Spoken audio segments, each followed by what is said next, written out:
817 centimeters in feet?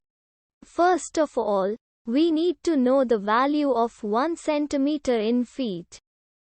It's always 1 centimeter equals 0.03280839895 feet. Now we have to multiply 0.03280839895 by 817.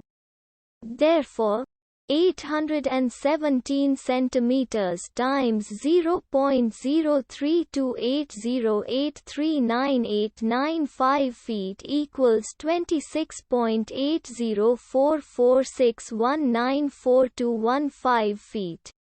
So, in other words, 817 centimeters equals 26.8044619421 feet. We hope you have enjoyed this video. Please like and subscribe to our channel for more videos like this.